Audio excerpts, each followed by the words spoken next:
I'm Gina Tabrizy, licensed marriage and family therapist, and I'm co-owner and co-founder of Harmony Heals Inc., Harmony Heals Holistic Outpatient Center, and Harmony Heals Detox. So today, I'm going to continue on my journey of asking and answering all of your questions, any questions that you want to send to us, and feel free to send them to Gina Tabrizy at harmonyheals.com or Ask Gina, harmonyheals.com. Follow me on Instagram, YouTube, whatever floats your boat, whatever you want to do with it. It's all good. So I started with questions like 2 weeks ago, and it's been really fun for me, so I want to continue that. I had a conversation with a friend of mine, and she brought up something about really struggling in relationships with other women, where oftentimes she feels a sense of being threatened by them, or that they feel threatened by her. And this happens with girls too, younger girls, but you know, she's a young adult woman in her mid-20s, and so in talking to her, I really had to think about that. And she asked me directly, why do women feel threatened by other women?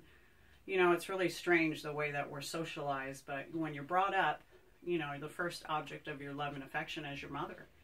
And so that relationship is so important to how you view women.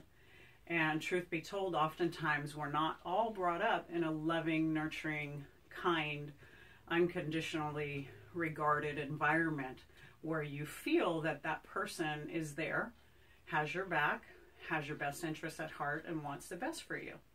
Even if you were raised with a very loving mother presence, there's an age, around 13 it happens. I've witnessed it myself, my own experience, between 13 to 16, where you start to individuate. In therapy and psychology, they have this term about separating and individuating. You want to become your own person, so your instinct is to push away from the other person that resembles you in your home, which is your mother.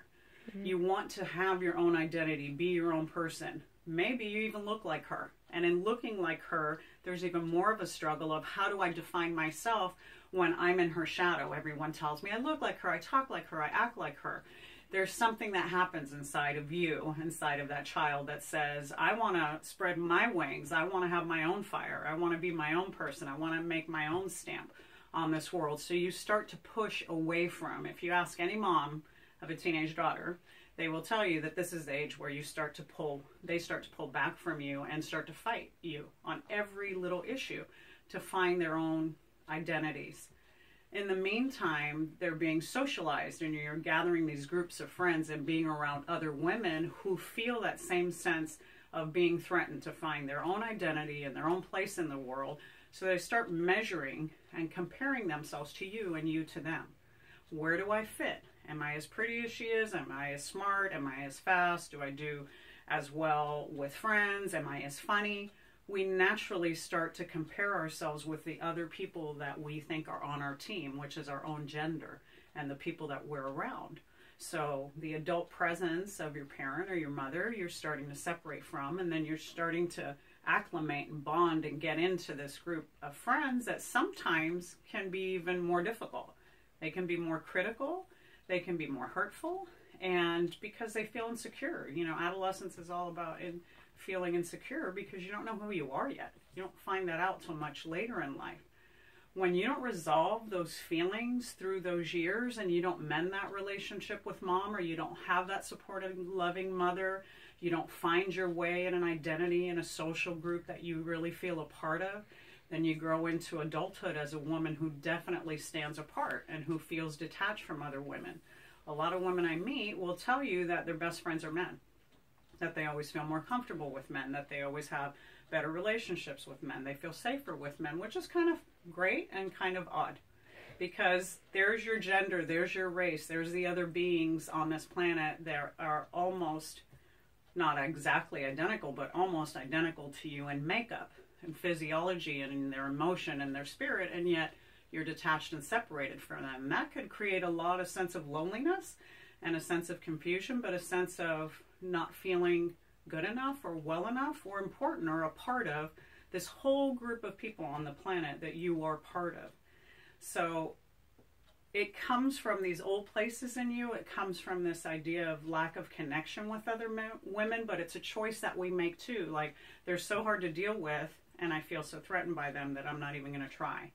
So it's our job to get right. with us. It's our job to figure out and let go of any issues we're still holding on in regards to the relationship with our mothers, and mend it with our sisters, mend it with the women of our time, our age group, our generation, our cultural groups, is to say, I'm going to try to get closer to another woman to see if I can break that cycle, to not be part of the cycle that creates that sense of feeling threatened and being competitive.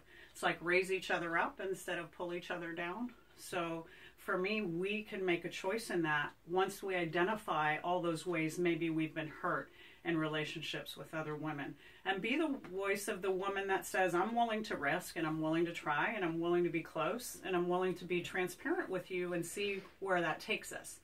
So I encourage you, if you've not thought about it, or to look into different women's groups, trying to risk getting closer to people that you hang out with, whether it's at the gym or the library or at church or wherever you go to meet women. Go up to a woman you don't know, introduce yourself, and say, I'm trying to make new friends and open new doors, new pathways for myself, and I want you to be part of that.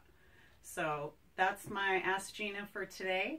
You can follow me on Instagram, on Facebook, or you can send me your questions at askgina.harmonyheals.com or askgina@harmonyheals.com. Anyways, you'll find me. Thank you.